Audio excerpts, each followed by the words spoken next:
Well, ladies and gentlemen, welcome to our Q&A of the week. And just wanted to let you guys know that I'm going to be starting a new course on Mahadasha on my academy, Maga Vedic Astrology Academy. For that, the link is below, and I'm going to start it on February 9th. Although I have made 4 videos there, one I just put it up last night regarding the 4 most important dashas in any person's life.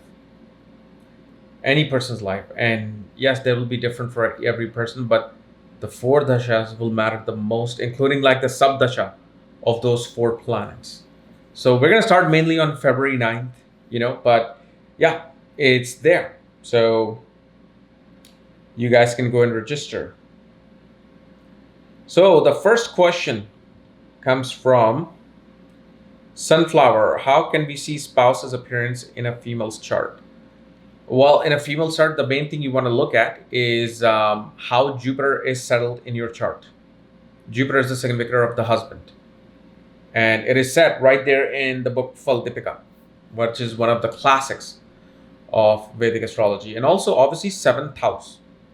7th house itself will represent the body of the spouse. Now, Navamsha, you want to look at how the body will develop after marriage. You know how some people either will gain weight or they become really skinny, lose weight. How the body gets manifested through marriage, you see that through the Navamsha chart. Because again, marriage is this chemical reaction that happens. Marriage is the birth charts of 2 people are this chemical reaction that is happening. So things are going to change, not only from on a metaphorical side, but it happens on the physical side as well. So you want to look for that. Then, Yannick Tran. What's the difference between 7th house in D1 and D9? In D1, I have Venus, Moon, and Scorpio, and in D9, I have Saturn, Ketu, and Cancer. So I'm confused as to show my emotional partner, but also an emotional spouse. So here's the thing. When you're looking at Navamsha, again, segue into this is that the birth chart shows the innate nature of the person that you are meeting, the person that you are kind of with. It shows one strong part of your spouse. And in a way, you kind of answered your own question. Navamsha represents what happens to that particular person within the marriage, because it's a chemical reaction. So Saturn, Ketu in the 7th house, usually the spouse becomes actually very yogic-like. They become extremely spiritual. They become very spiritual. And naturally, the spouse can disconnect themselves from the worldly achievements, the physical achievements, and physical desires. So yes, it is subjective to the person that you're with, because it may show in your chart, but what if by having the Saturn Ketu conjunction in your 7th house actually develops you spiritually? They help you develop your spiritual senses. You become aware of certain consciousness layers that you were never aware of because of that person. So I can't really say if this is good or bad, because we have to see full chart and the dashas that you're going through. Because what if certain dashas are happening and these particular dashas may not come into play? So they're not going to be so effective. Okay? But one thing we do see is that, yes, spouse could become very cold and critical.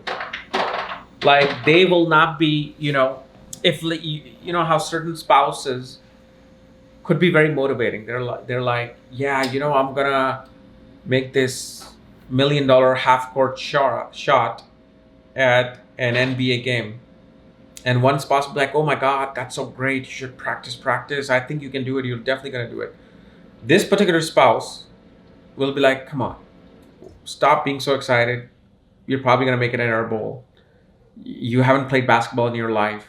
I haven't seen you play, and you're thinking you're gonna win $1 million. Come on, let's be on the ground. That's the type of person you will get. They will emotionally support you, but they will give you the real picture immediately. Then Markeba Burek.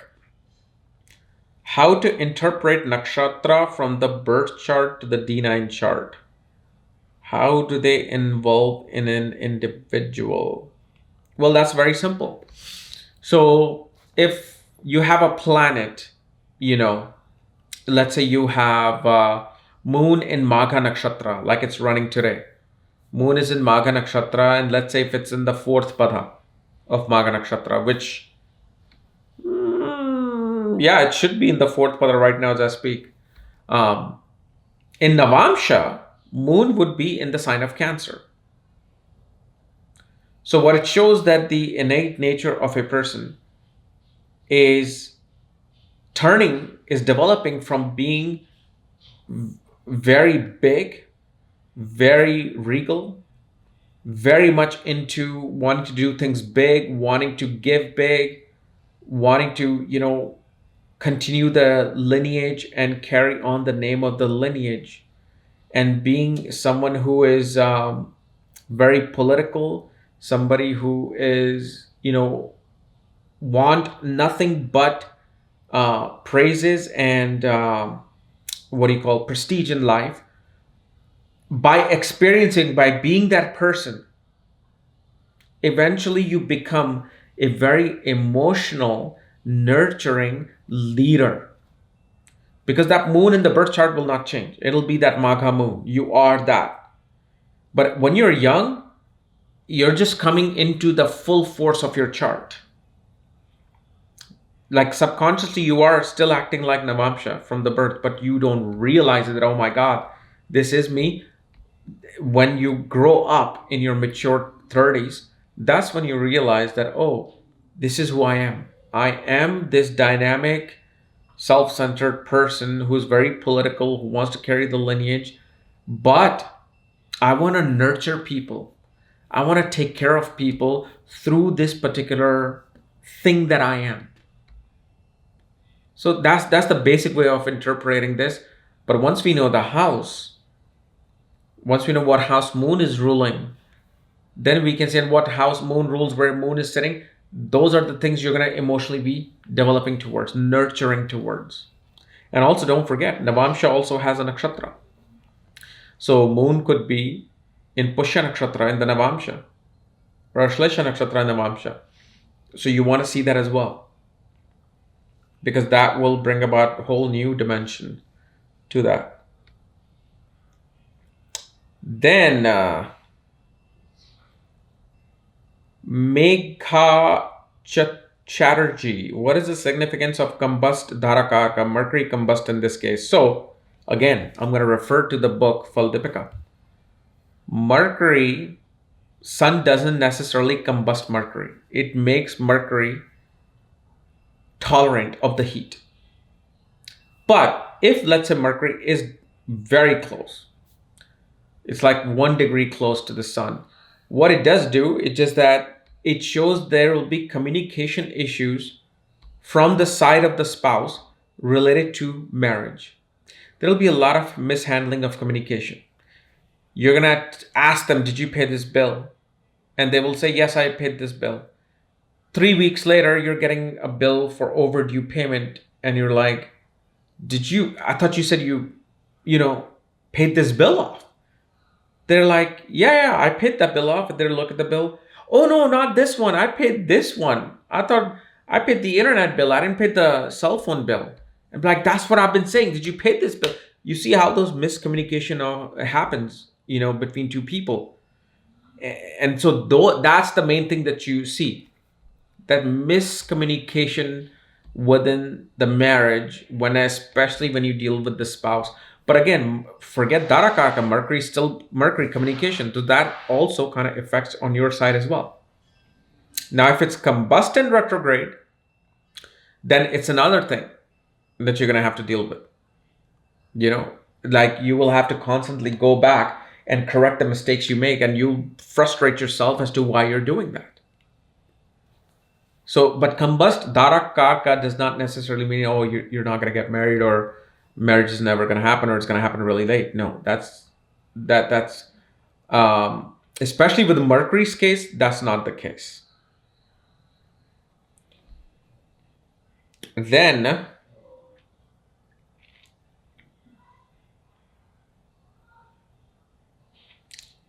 Yara Siveri asked, what does it mean when Saturn, Venus, Rahu, Moon are in the 8th house in Libra of the D10 chart? Okay, well, this can mean, what, you're Libra ascendant or in Libra in the 8th house in Libra? Okay, so you're Pisces ascendant. Well, this naturally shows desire for escape. Desire for escape, like a person, unless you are dealing with hidden secrets, okay, hidden knowledge, you would not care to deal with work. Unless you're being left alone, you will not care to deal with work. And on the other hand, it'll also show a lot of office politics you're going to deal with, not just with coworkers, but the organization you work with. For example, their human resource, their human resource department, or just the organization itself does not like the way you're working. And so there will be a tremendous amount of stress and pressure coming from that particular side. But again, if any one of these are, your Dharma, Artha, Kama, Moksha planets, then that would really make that big impact in terms of one career. But yes, it does bring stress on behalf of other people that you are working with. Then KS Viran, couple, we have followed you for a long time, and we have seen the changes within you from a young boy to a man of wisdom. But how can you justify eating meat, smoking cigars, drinking alcohol, while promoting Kriya Yoga, Babaji, and Yogananda all the time? There's a fine line between hypocrisy and wisdom. Okay, beautiful question. Beautiful question. So I'm pretty sure, you yourself are on a spiritual path. And to answer your question, somebody who's a million times more advanced than me in spirituality, God realization, like Vivekananda, forget even Yogananda, Vivekananda, he ate meat. And I believe he even drank. So when you have somebody as high as him eating, meat, and yet promoting God realization, that tells you that if you think by eating meat and drinking, you're stopping your path towards God, like something like a piece of meat and alcohol or cigar will stop you from loving God and reaching to God, then there's no hope for anything. There's no hope for anything. And this is why, I can go on and on and on with this. And this is why I don't promote myself. Oh, I'm spiritual and I'm enlightened and I'm none of those things. But I cannot hide the things that I enjoy either. I love these things, especially cigars. And now, instead of alcohol, it's more like wine. With my age now, I drink wine every night or every other night. So, again,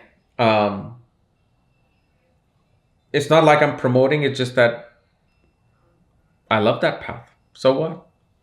It is what it is. Then Abhishek Sharma, question, what does it mean to have Vargottama, Rahu, and Ketu in Leo Aquarius? So I guess you have Rahu, Ketu in your Navamsha chart in the same sign as in the birth chart. And this simply means the battle between the ego and being a person of the people. That's the major battle that the person deals with in their life. A person will have to stand alone on one side. You always will feel alone. Like a king is the only one sitting on that one single chair. And all the rest of the people are then Aquarius, the mass public. So on one end, one has to deal with self-righteous ego. And on the other hand, one has to use that ego for the good of the people. And until you realize this, that what I think of myself and what I think of my ego, if it's not being used for the masses and for the good of the masses, I'm going to be lost. And you are going to be lost until you realize it, because especially it's Vargottama.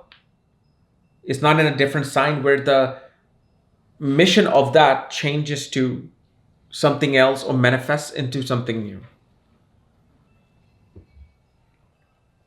Then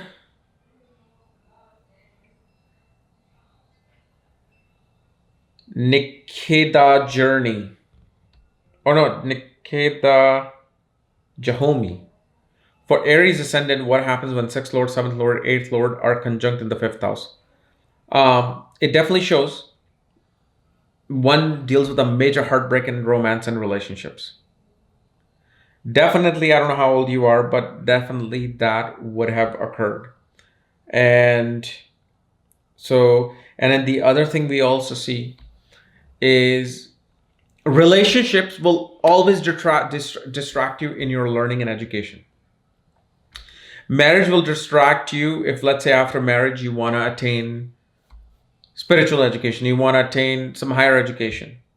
Or while you're dating someone and you're trying to focus on your education, it'll always be causing that obstacle where you suddenly are not focused on your education, you're more focused on the other person.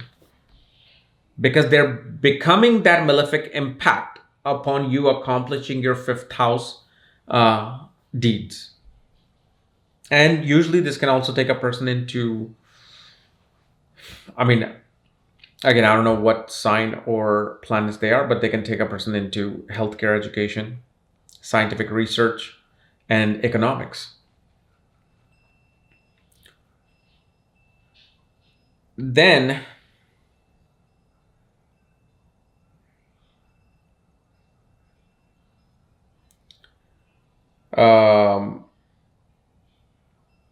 never give up. Soul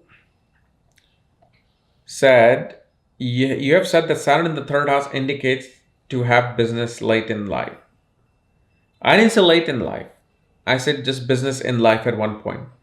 Will it be the same for retrograde Saturn too? And also how to determine the suitable age time periods to start a business? Okay, so yeah, Saturn is this one placement that you're going to have to do business at one point in your life, whether you start at 20, 30, 40, 50. I've seen people at 60 start a business or start some form of self-earned income. So for example, if you take Kapiel Raaj, the astrologer, when he was, I believe, in his 50s, that's when he started writing all his astrological books, and they published. He started this school at Bharatiya Vidya Bhavan. So once he retired from his post as an IAAS, he started to earn money through these particular avenues. Definitely from book, for sure. I'm not sure about the school, but it happens. And I've seen many, many people. Okay. Now, the timing for that, of course, you have to see the Mahadasha and Antradasha. And it's varies. It's so open. It could be anything. It doesn't have to be the 7th Lord period. It doesn't have to be the 11th Lord period. It could be any period, but it has to be judged from the birth, Navamsha, and Dasamsha.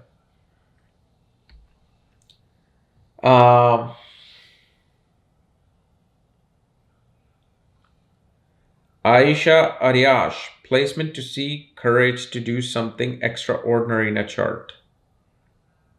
Well, first of all, every chart has the capacity to do something extraordinary. if one just focus, align themselves, every distraction you have, it just aligned into one thing, you will become extraordinary. Now, how to determine this? Well, of course, you have to look at, if you're looking at extraordinary, like let's say you look at someone like Elon Musk, right? Everybody loves him. That's an extraordinary person, because in our viewpoint, anybody who's super rich, famous, well-educated, billionaire, well, that's an extraordinary person. Okay, fine. That is true. That is the reality of how we perceive things. That means, what is it that we're looking for in a person's chart? We're looking for some heavy duty, good Dhan yogas and Raj yogas. Yoga, I mean, it's in combinations for a kingly status. Dhan yoga is for wealth. So Raj yoga is for kingly status, Dhan yoga is for wealth. We want to see how strong these yogas are, if they are there, and when are they becoming active, or when do they become active, both in birth and divisional chart. So I mean, it's that simple. Then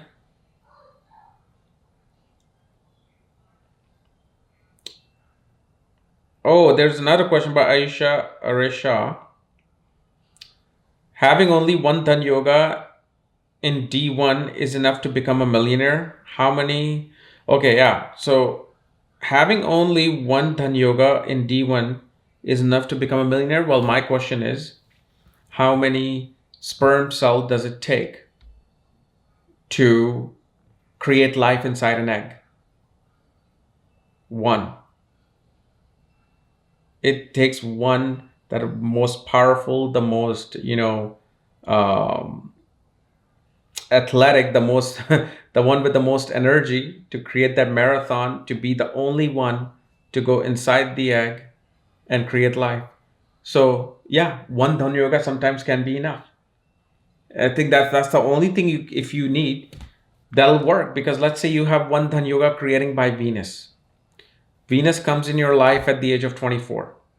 So from 24 all the way till 44, you go from being nothing to being a billionaire. And then you'd have no yogas, no Dhan yogas, no Raj yogas. Does that really now matter to you? Because you've now made enough money to last you for a lifetime. And now you should just sit home, do Kriya Yoga, and go towards God realization. So yeah, one yoga works. Definitely works.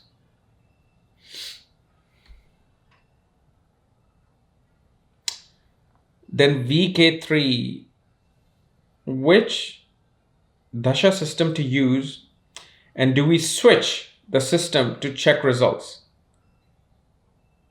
And I know you asked me a long question, but I'm just going to answer this main thing. Which dasha system to use, and do we switch systems?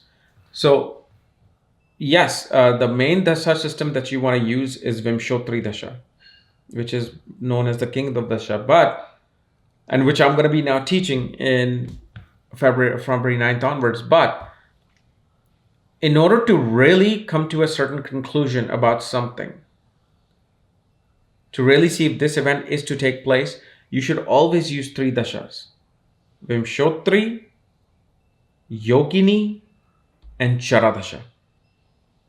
And if you are really want to go advanced, you should use 5 dashas.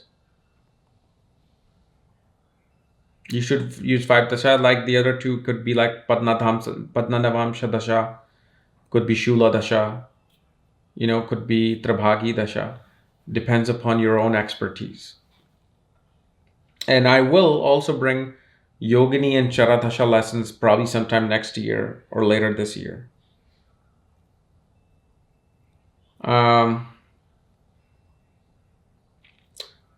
So Flower Rose asks, Cancer rising Navamsha, Jupiter in the ascendant, and Saturn in Libra. What does it mean? Okay. What simply means is protests within the marriage. And marriage is governed by rules and regulations. That's what it mainly means. Because I've always said, whenever Jupiter and Saturn come together, or in mutual aspects, somehow protests and uprisings happen. Within the marriage, what happens is either your spouse will protest something that, okay, until you do this, I'm not going to cook. Or you will protest against the spouse that, okay, I'm not going to go buy this until you agree to do this. So, because why does a protest happen? Because certain needs are not being met. And there needs to be negotiations. And because they're in that 1-7 relationship, there's going to be strict rules and laws that are going to be governing the marriage itself. Like, okay, so before my spouse comes home, like, I need to make sure that this is there, this is, and I shouldn't be doing this. Like, my wife would hate if I'm playing video games if I come home. She hates it, and I can't do that. It irritates her. So, okay, then within that marriage, you have that rules, regulation that you have to follow, that you can't play video games when the spouse is there. Or at least for that certain time when the spouse has said, please don't play video games. Those are the things you're going to definitely deal with, like duty and commitment. It's kind of like more of like a professional business type relationship. Then Kritika Sharma asks, how does Jupiter behave in Punarvasu Nakshatra in Gemini side? You have to repeatedly learn things in order to grasp it. And especially you're going to have to repeatedly go through mentors or gurus to find the real teacher that you have. Meaning you fall for wrong gurus the first time. They could scam you. And then after a few failures, you finally meet the guru or the teacher. It can also show father could be in fields of real estate, environmental science, or father would also do a lot of back and forth traveling. Okay, and I think you said, I don't know if you said anything with retrograde. No, okay.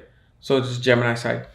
And the other thing we also see, the Jupiter, it can, because it has shown me, it can give twins. It has the capacity to give twins to an individual. Also, you will see people will be having a habit of sometimes either buying 2 copies of the same book, or they'll buy one book and they won't even realize it that they have that book. They'll buy that book again, and suddenly in their bookshelf they have the exact same 2 books. These things you will see a lot happen, and there's a lot more things. And next time, so what you guys should do is leave your questions here.